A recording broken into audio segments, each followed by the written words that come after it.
Heading south of the Mason-Dixon, this is the Week in Review at the Abbeville Institute. Here is your host, Brian McClanahan. Welcome back to the Week in Review at the Abbeville Institute. This is your host, Brian McClanahan, and this is episode 306, covering the week of April 25th through April 29th, 2022. Glad to have you back on the program. Very glad to be here. Don't forget to follow us on Twitter, like our Gab page, and subscribe to our YouTube page. YouTube page is great because we put up all of our old summer school lectures there and any other of our lectures that we have, scholars conferences and other things. Also, we have our Abbeville U videos there, which of course are our little 5 or 6 minute videos on a variety of topics. We're doing more of those this year, so you'll see those if you subscribe to the YouTube page. You can also support the Institute by going to abbevilleinstitute.org. You can give us an email address. We'll give you a free ebook exploring the Southern tradition. Then you get in our email list, and that's how we keep in contact with you. It's how you find out about our Zoom webinars, which we will have another one in May. If you want to catch up on all those old Zoom webinars, go to abbevilleacademy.org. abbevilleacademy.org. You can purchase old webinars there, and we've got a number of them now, so on all kinds of great topics. But you find out about those through the email list. Also, while you're at abbevilleinstitute.org, click on the donate button and consider a tax-deductible donation to the Institute. It's how we exist. It's how we do what we do. So if you like what we do, you like the podcast, the website, the webinars, the conferences, all the stuff, the mobile app, all that stuff costs money. And of course, your support keeps all those things going. You can click on the shop tab, get our logo and all kinds of great apparel. It's high-quality embroidered material, so it's not going to fade. It's an embroidered logo, so it's really nice to have. Also, you can download our mobile app. Just go to your app store, whether it's your app store in Apple or your Google Play store, and you can get the mobile app free of charge. That's how you get the Institute on the go. Again, your donation makes all of that possible. And as always, rate, review, and subscribe to the podcast. Let people know you like it. Share our material around on social media. We're not on Facebook anymore, but we are appreciative when you share it around on Facebook because more and more people come over to the website then. And this is how we grow the audience. This is how we keep the mission to explore what's true and valuable in the Southern tradition going. And so let's talk about the material for the week. We started, first of all, this is the end of Confederate Memorial Month or Confederate History Month, however you want to describe it.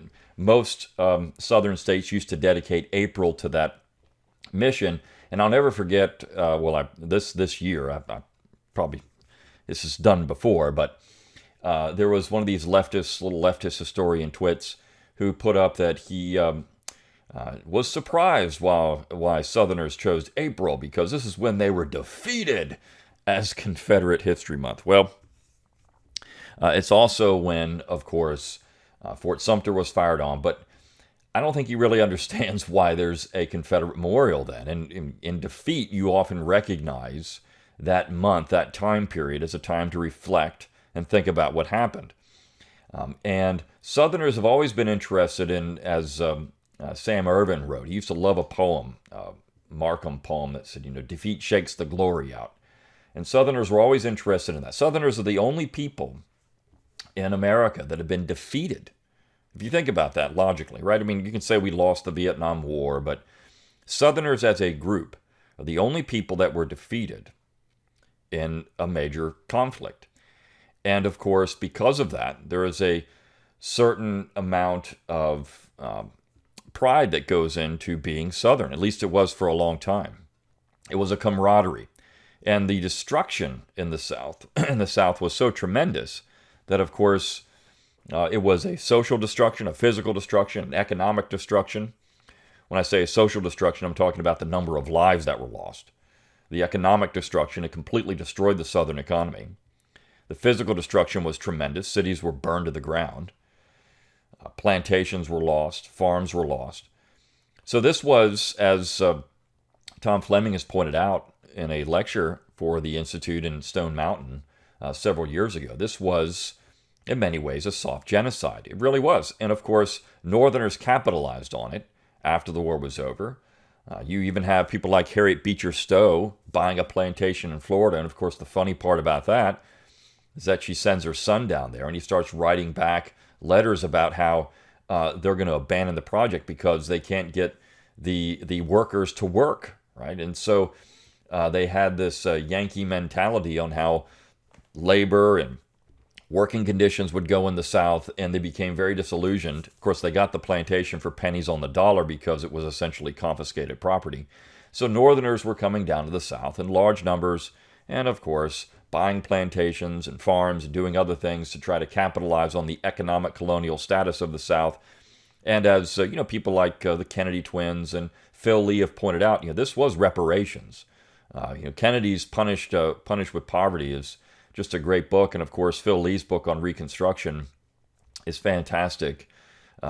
It's a good short treatise on the subject, and it's not Eric Foner-esque, so that's a positive thing to say about it. But you should pick up both of those books, Punished with Poverty, which is published by Shotwell Press, and Reconstruction, Southern Reconstruction by Phil Lee, which is a great book. So when you look at why Southerners celebrate Confederate History Month in April, there's a reason for it, right? Those are the reasons. And of course, this last week we saw Confederate Memorial Day. And Confederate Memorial Day is honored in a couple of states in the South. There's still 3 states, in fact. There's still some discussion about removing that out in these states. There's always going to be a bill. And generally, I don't know if that's going to happen in some place like Alabama or even South Carolina, but it certainly could.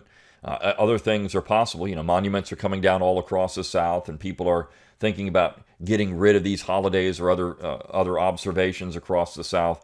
And so it's not out of the question these things could happen. I've said before, since 2015, when all this madness started, it's been 7 years of this, that nothing is out of the question. I fully believe that almost all of these things are going to be removed or gone at some point.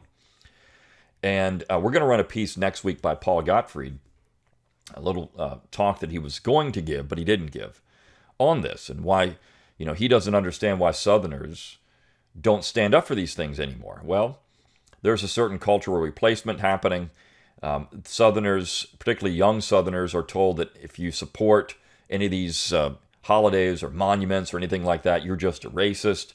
And nobody wants to be called these things. Nobody wants to be labeled with that simply for supporting something that your family, particularly those that had family at the time in the South, and of course had Confederate ancestors, that your family fought and suffered and died for, many of them. I mean, it's actually evil to say these things, to say that your family members are evil. That in itself is evil, particularly when most of these people, and I have a colleague of mine, in fact, he's spoken at our summer schools, which I'm going to talk about our summer schools a little bit later in this podcast, but spoken at our summer schools. He'll be back at the next summer school.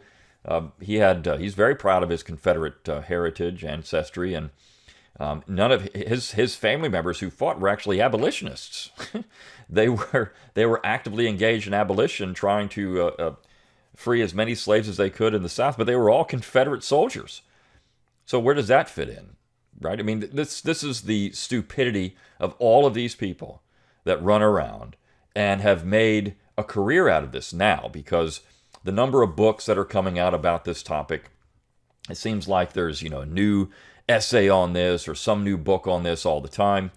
And the piece that I wrote on Monday singles some of this stuff out. Now, the title of this is, Did the Confederacy Oppose the Rule of Law? And this goes back to a tweet by one of these little leftist twits named Kevin Levin.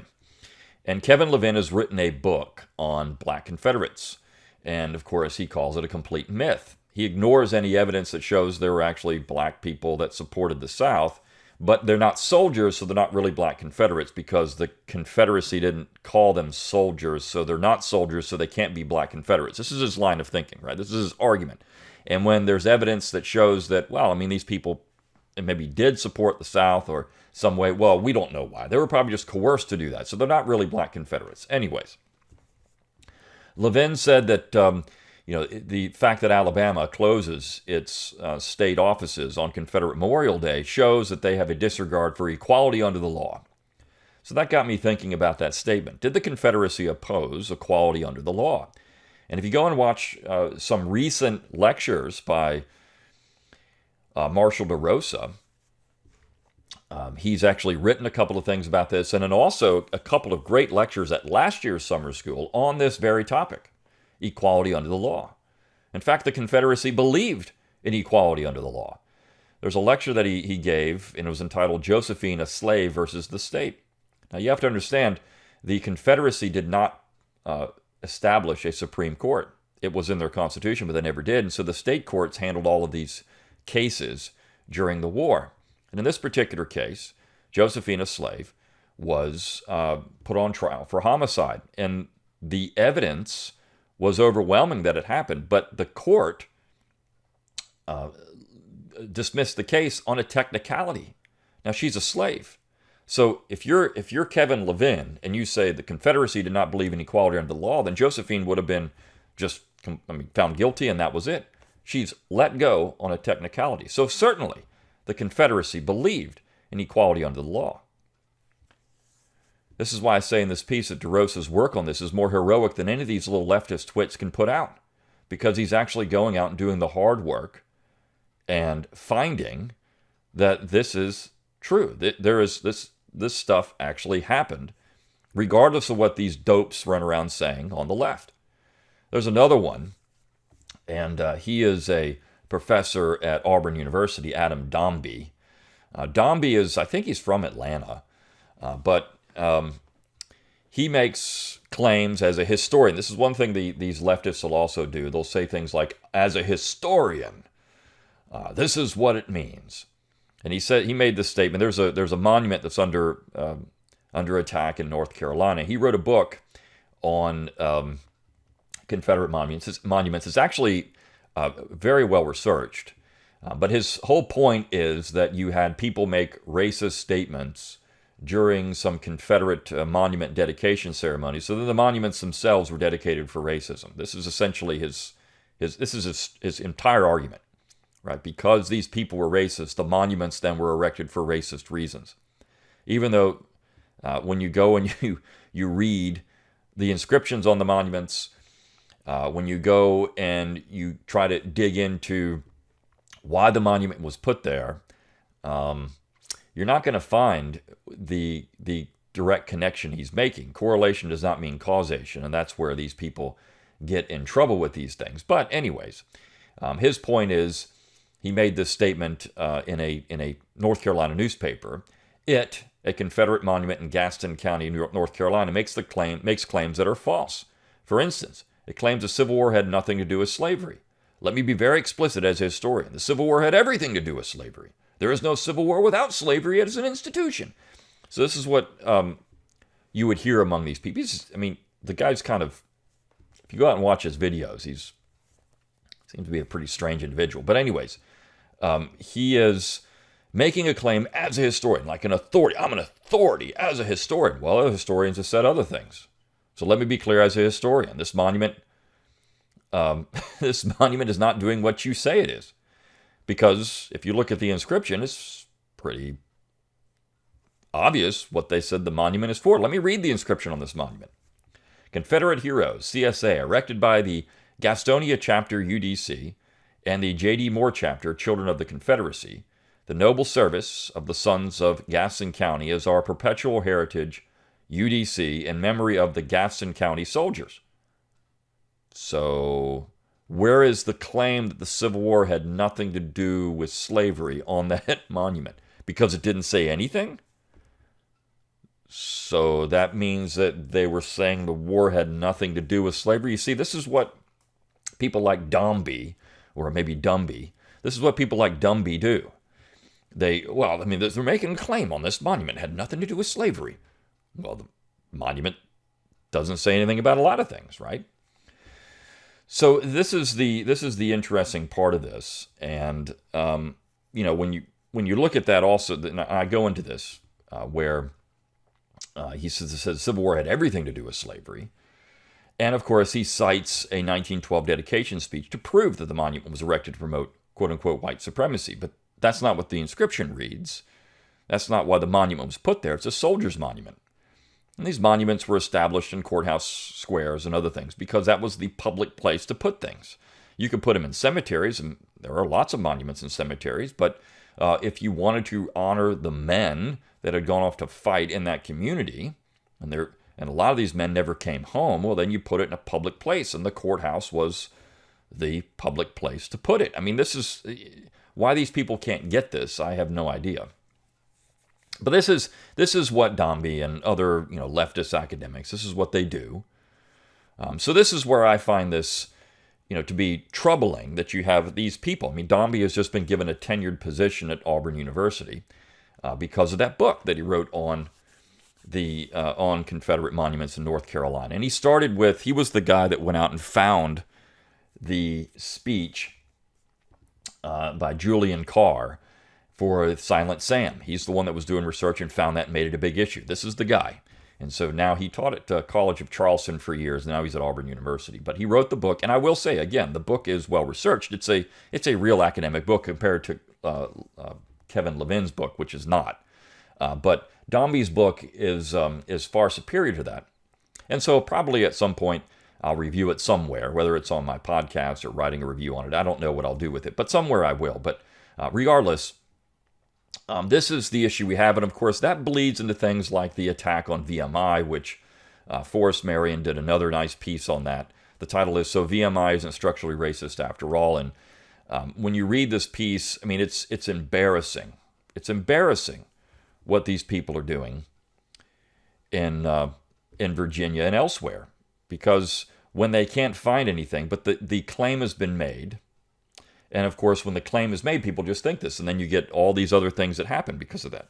Whether it's monuments being taken down, whether it's name changes or other things, the claim is made. It's you just spray it out there, and then people run with it. Whether there's evidence to this or not, then I mean, this is the problem you run into. The other thing I say about Dombey, and I've written on this at the Institute before, is when you look at these speeches that were made, and you say that they're about white supremacy. I mean, look, these people did use that phrase. They used that phrase, and when they meant that, they said it, and sometimes they would say it. But that's not unusual in the late 19th, early 20th century, when most Americans would have believed the exact same thing, not just in the South, but in the North.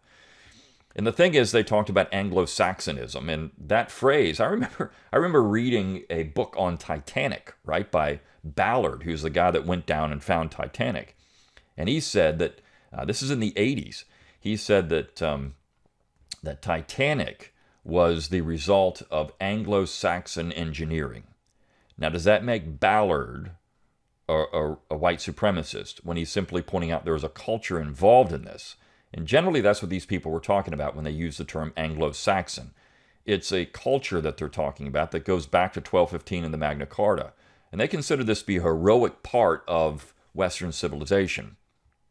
And that is the key to understanding that particular term, which is what these people don't get, right?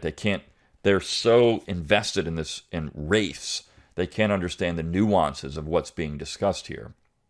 When these people were making racist statements like he would suggest, they would use the terms, and they did at times. But when they said things like Anglo-Saxon, it means something else.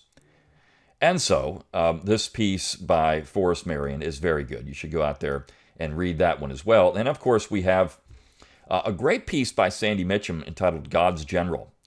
And the thing I like about this piece is that it has the connection in it. It's a piece on Richard Montgomery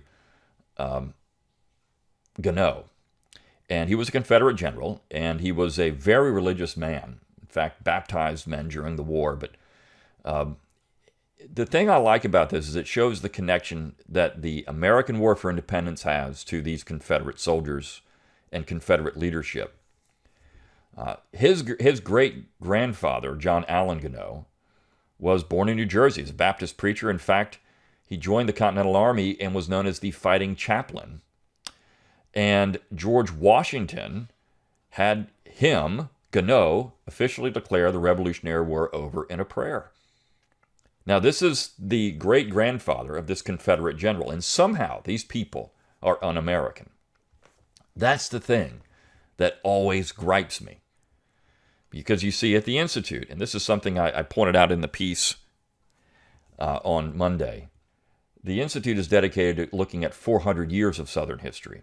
That includes people like John Allen Gano, eventually who the Gano family moved to Kentucky, fought in the War of 1812. So Gano is from New Jersey, but then the family moves to Kentucky. And so that's the lineage of these people. That's where this stuff matters. This is the 400-year history I'm talking about. That you have Americans. These are people who are purely American. They're American. They're not anti-American. They're purely American. This is why we're working on this 1607 project, Virginia First, because the idea is to show that all of these things are tied together. This is purely an American way of looking at the world, and it's unfortunate that we live in an environment where if you talk about Confederates, these people are anti-American. They're American Nazis. John C. Calhoun's an American heretic. This is just garbage. These people are purely American, and it's a sad state of the academy when this is what we have. And for years, people recognized that these people were American. It was maybe a view of America that had fallen out of favor, or that a different view of America was triumphant, which is what actually Gary Gallagher says in his book, The Union War. It was a northern version of America that would become ascendant. It's north over south. And it wasn't just the victory of Union soldiers. It was also a cultural victory over the South, and an economic victory, and a political victory. This is why Dunning's version of Reconstruction is superior to anything else that was published, even the Foner's book, because it was more comprehensive than Foner. Foner focuses on one thing, which essentially is race, but there's so much else to Reconstruction. Now, he does cover other things in his book here and there, but not in the way that Dunning did it and the Dunning School did it. And then we had a piece by Kerry Roberts this week on Friday. Why were the Articles of Confederation dissolved? And this is a long piece. And the reason it's here is because it was produced at our very first summer school in 2003.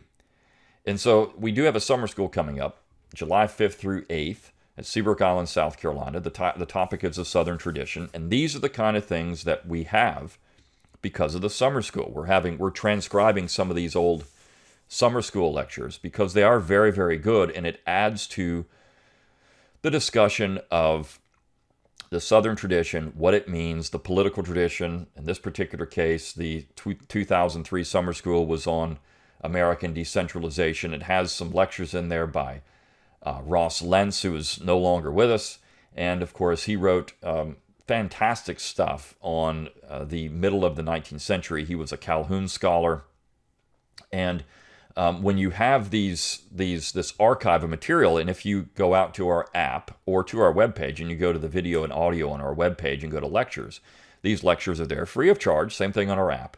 But it's nice to have a transcription of this, and this is one of the talks that Kerry Roberts gave. And of course, the Articles of Confederation are an interesting part of American constitutionalism.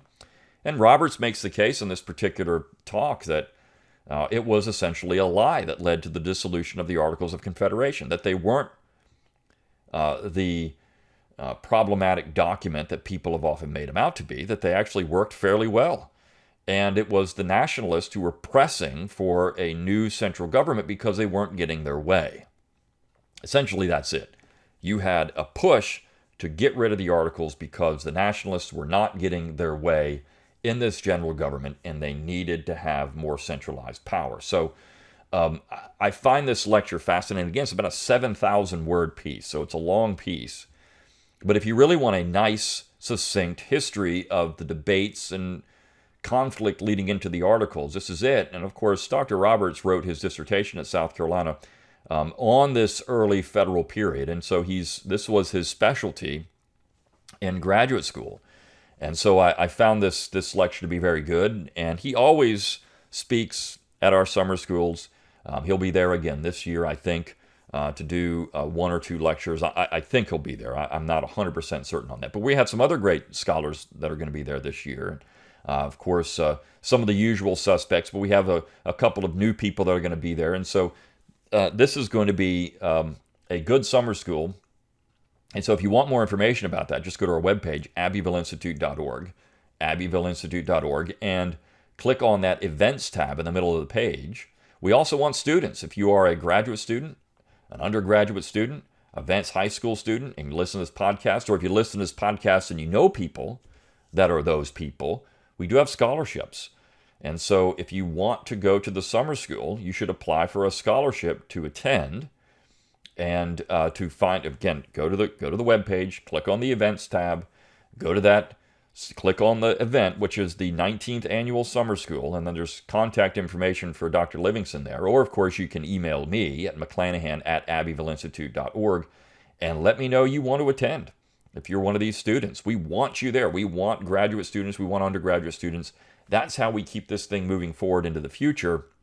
We've got to have young people getting involved in this. And so if you're interested in the Southern tradition and it's something that you want to explore, it's something that you're working on, and you're of like mind with us, then come on out to a summer school. And we're going to have some other events for students too. I will say this now. We will be having some future events, some Zoom events, and some other things that will involve students.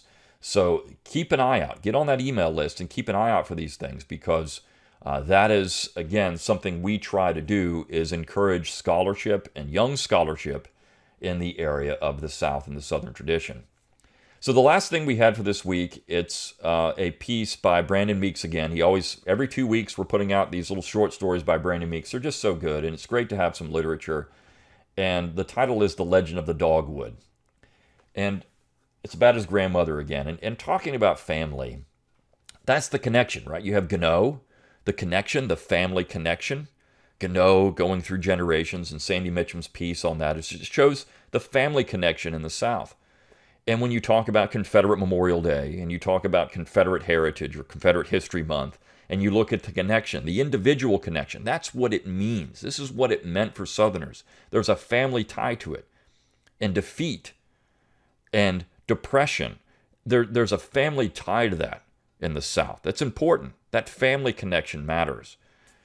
And so when you have a piece like this, and I'm not going to read it this week, but it's very, very good and funny. He's such a good wordsmith and able to put a story together in the mind's eye that you should really be reading everything we put up there by Brandon Meeks. He is a minister, and he's from Arkansas, and he talks about the best part of it is when he chops, I mean, just to give you a summary, he chops down his grandmother's dogwood trees.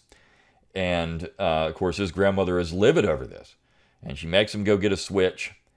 And this is something that is often, remarked in the South, pick your switch. Go out there and pick the stick that you're going to be hit with. You're going to get a spanking over this. And so he describes it as a pirouette. He learned later that this dance that they were doing, as, she's chasing him around with a switch, they later would call that a pirouette. It's so good. But this is, who doesn't have a grandmother in the South, or in the family that would do these kind of things, and it's just so good. And I remember Clyde Wilson talking about this with his grandmother, and things that people would do, and she would say, we don't do those things,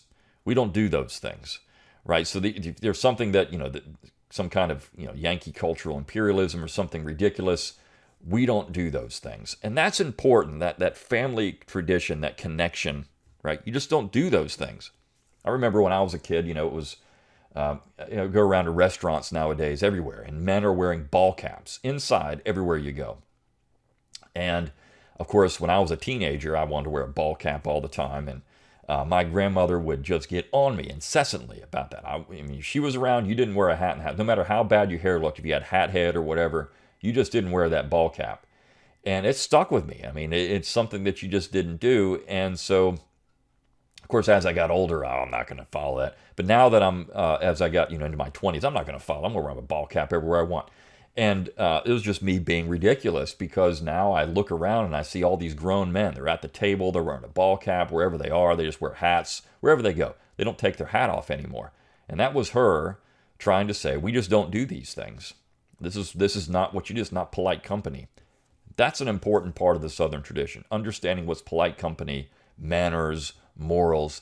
Used to be the South was the place of manners, and manners matter. And so this is where the Southern tradition is just bigger than some war or the effects of the war, and even those things are important, but it's that family connection, the ties. The war matters because of the ties to family. And that's what those monuments are about. That's why it's imperative that they stay there, and these names and places for people that had a tie. It's a common history, it's a common culture, and we're going to talk more about this again next week a little bit with this Gottfried piece, but we'll save that for next week. All right, so that's the Week in Review at the Abbeville Institute. Until next time, good day.